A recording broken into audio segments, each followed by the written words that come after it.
Welcome to the GLIAC Media Day edition of the Warrior Daily with head coach Paul Winters. I'm Sports Information Director Jeff Weiss. Well, Coach, before we look ahead to 2013, let's take a little trip down memory lane back to 2011 and 2012. In 2011, the Warriors became the first Division II school in history to play 16 games. Obviously, that kind of changed your focus a little bit going into spring ball of 2012. And now, a year later, do you think, after looking at the 2012 season, that impacted some of the things going on last year? Well, I think it did. As you look back, you say going into the 2012 season, we're maybe a little tired. Maybe we want to change some of the things we do in the off season so that we don't wear our guys out going into the season. As it turned out, I don't know if it affected us one way or the other, but this off season we didn't have that issue. So it was a normal off season.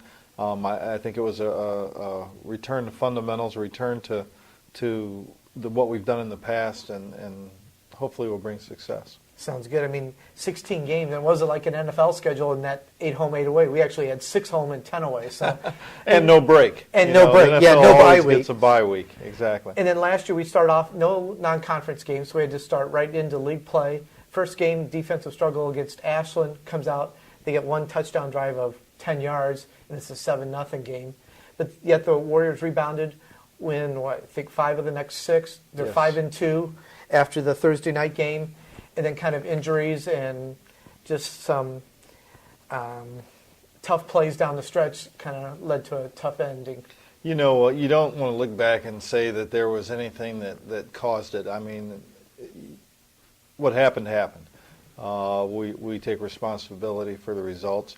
We started off the season with a great football team at their place at night at Ashland, and it was a well-fought game, probably their toughest game of the year, and they finished undefeated. And it was a great challenge for us, and we came up short.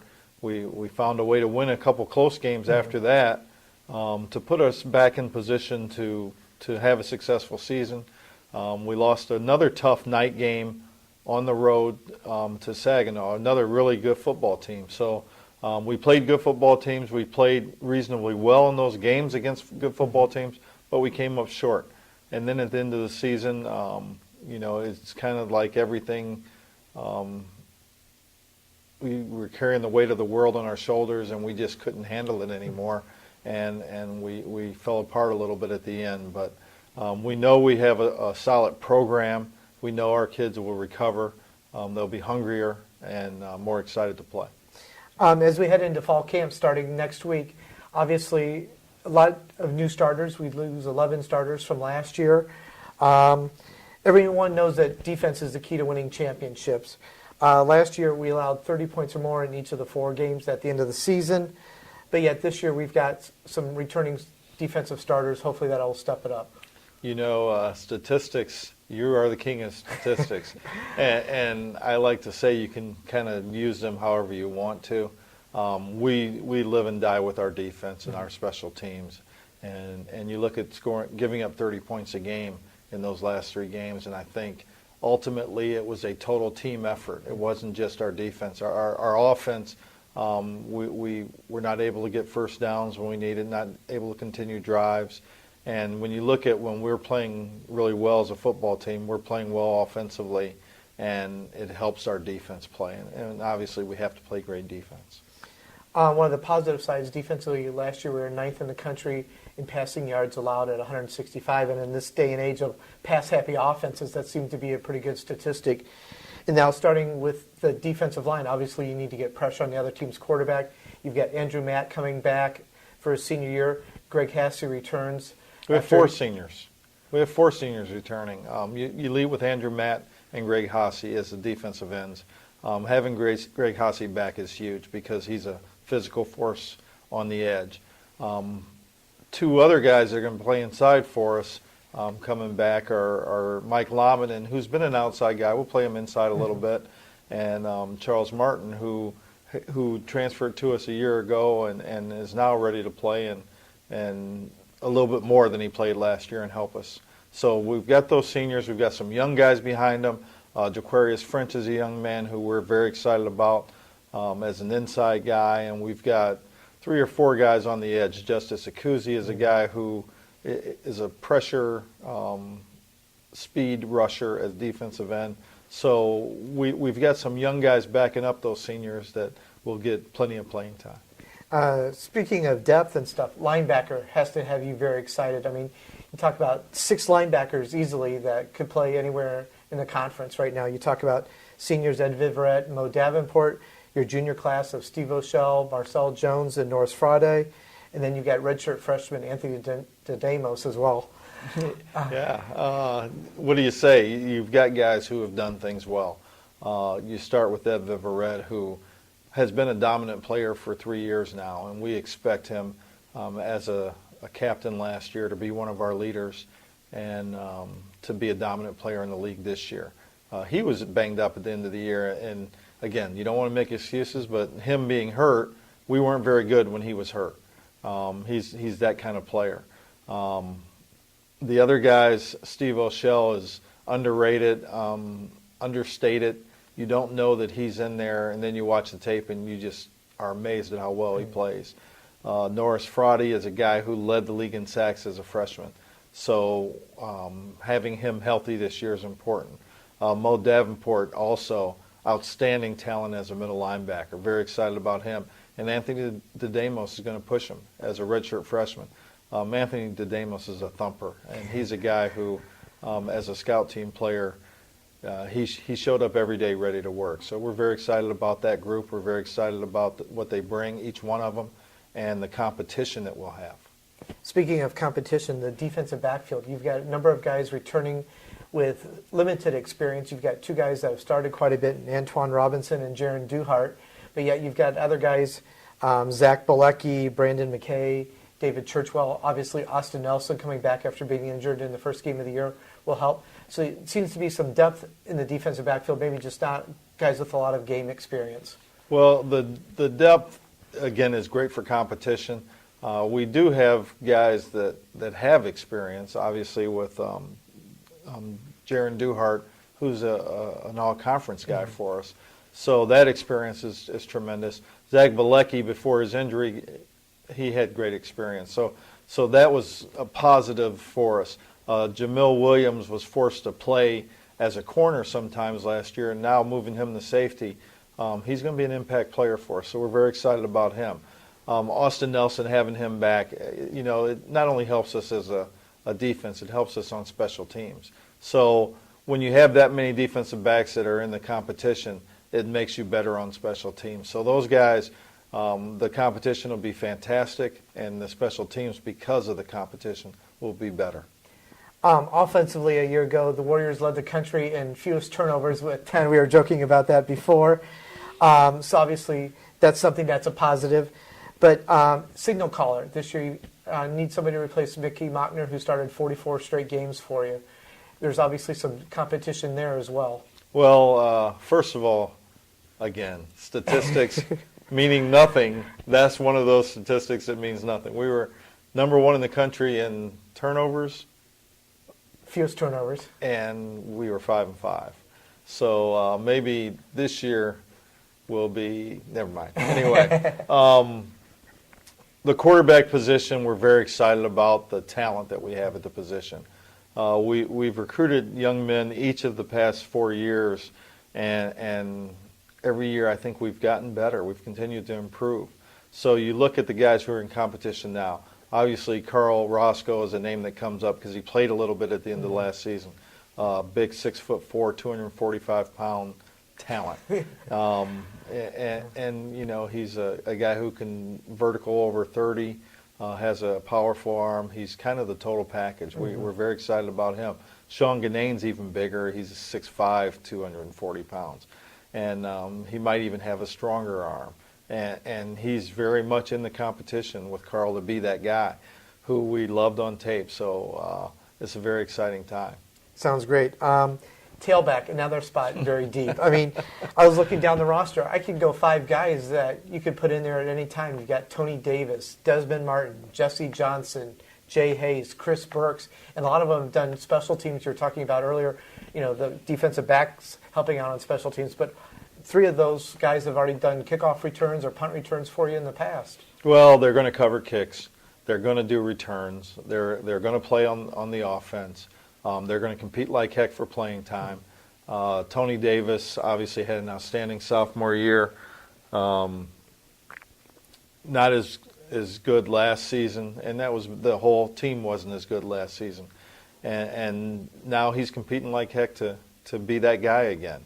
Des Martin, I don't know how many, 8 yards a carry he averaged last year. He's a talent. Now he's 220 pounds. So it's a little exciting, you know, to have a guy that big, that athletic, and that fast. Jesse Johnson, who did tremendous things for us last year. I think if you look at who had the best spring, Jay Hayes and Christian Burks both were outstanding this spring. And as you look at spring practice tape and you watch, those two guys are going to play. I have to play them because they earned it.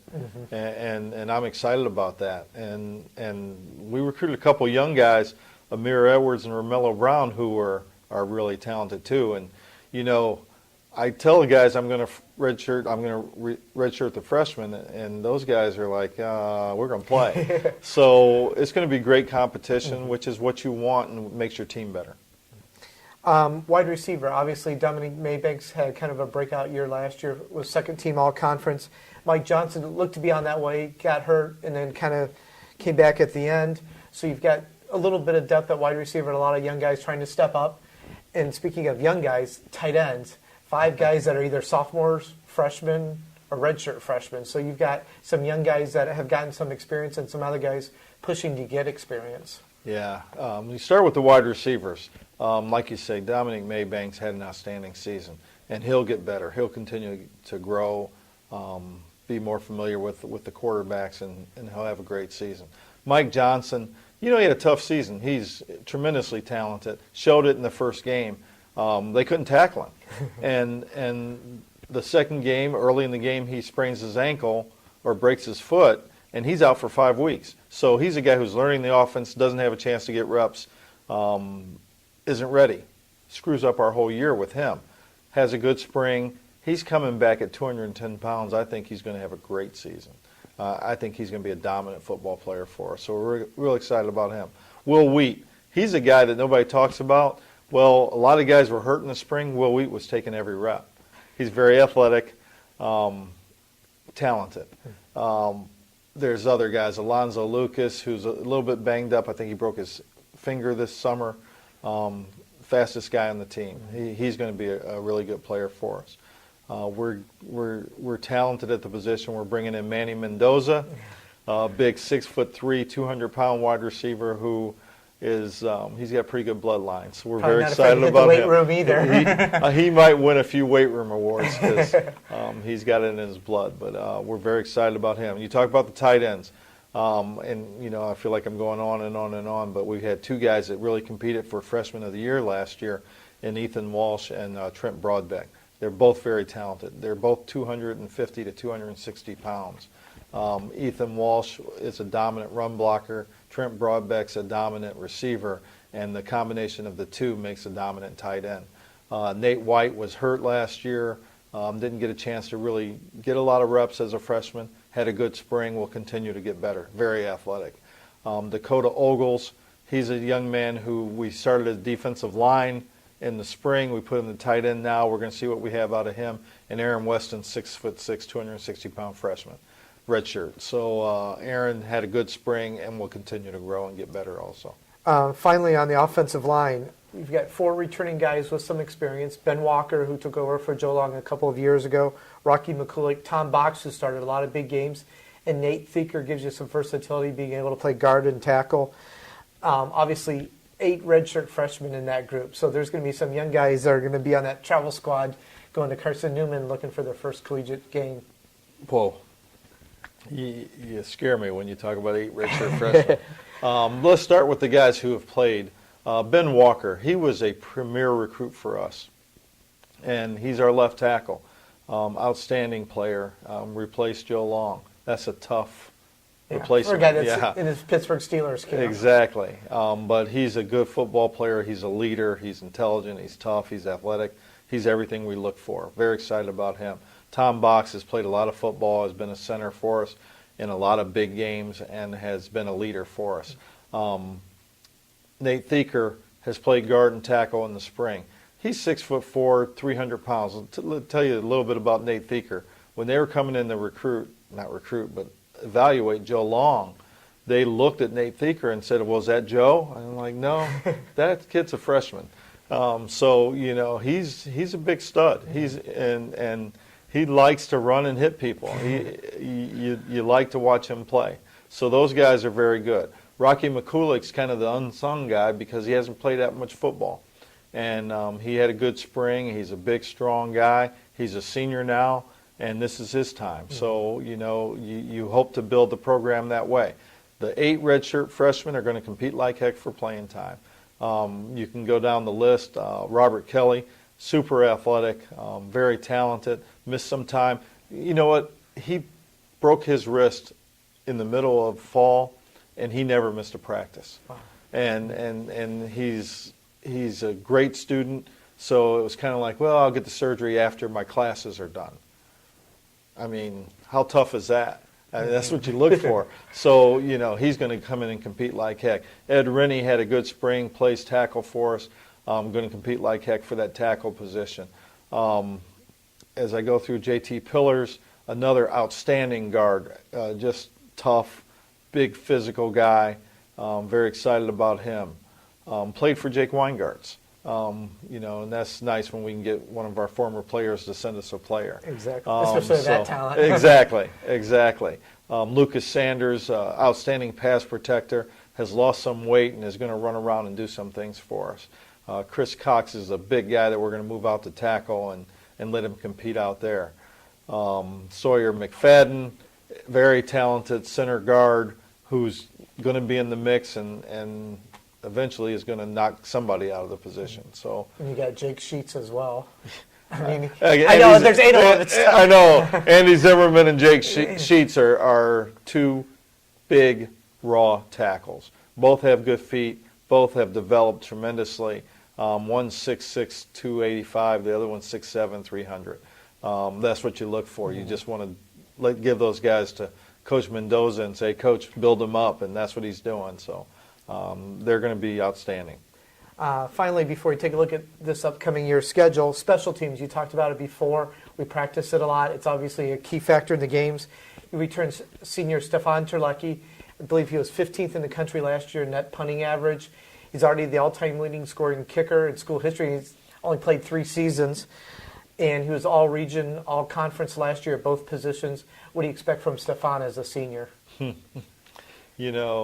talked to him the day he came through the office, and we were talking about he's another guy who I guess had a 30-inch vertical or so, and probably from his soccer days. he said, "Yeah, I'm not going to do too much of that." So I hope he does his 30-inch vertical after he wins some games for us. But he's outstanding. He is unflappable. You don't ever get him excited. Last year he missed a couple kicks in that first game, and he had a little bit long hair, and he came back the next day and he had shaved his head, and he's like, "I'm a different person." And he was all-league kicker. Yeah. The guy knows how to motivate himself. He knows how to prepare himself. He's intense. He's intelligent. He's outstanding, and we're very lucky to have him. Luckily, he's going into a senior year. We have 2 younger guys who are going to learn from him, and when he's gone, they'll be ready. Paul Graham's a freshman that we signed out of Orchard Lake St. Mary who does both also. So very physically similar to Stefan. So that'll be good. And Maj Kaitaz has a powerful leg and might end up doing some kickoffs for us this year. Oh, great. We mentioned it briefly when we were talking about the running backs, but return guys are obviously important. I mean, we've had a number of great returners. Josh Ronell, when he was here. Who do you see maybe as some of the guys stepping up to return punts and kickoffs for the Warriors? Great question. I think if you start with punt returns, Mike Johnson has shown sure hands. He ended up at the end of the season, I think the last 3 or 4 games, being our punt returner. He's not necessarily a guy who's going to shake you, but he's not a guy who's afraid to knock you over. Well, would you say 6'1", 220? Yeah, he's a big, strong kid, and but he can catch the ball, and he catches it really well. Will Wheat catches it very well, and Dominique also is a guy who can do it for us. So there will be competition there, but I look at Mike Johnson as the first guy in that race. As far as kickoff returns, we've got guys like Jaron Duhart who says, Coach, I want to return kicks, and some of the wide receivers, Coach, I want to return kicks. Christian Burks, I think, is ideal, because he's strong and fast, and he's difficult to bring down. So and hide behind the wedge. He can hide behind the wedge. So we'll let those guys compete, and the guy who's the most consistent will be the guy who does it for us. Sounds great. Now, finally, the schedule this year. We start with Carson Newman, a non-conference game against a team that's had 13 playoff appearances between their NAIA and NCAA seasons. What do you expect from the season opener down there on a Thursday night? I think ideally as a coach you want to challenge your football team. I might have challenged them more than you want to. I mean, Carson Newman's a great football program. They have a great tradition, a great coach. I think their loss at the end of the season was to the eventual national champs, so they're obviously a quality football team. But I'd rather be in the situation where we have to go down and compete against the best and prepare for our league that way than to not play. So, we got a chance to play against the best. Hey, we're going to see how good we are. We're going to see where we rank, and we expect to go down there and do well. Speaking of league play, the final 10 weeks of the season, GLIAC schedule, same teams that we played this past year, same order, just opposite locations.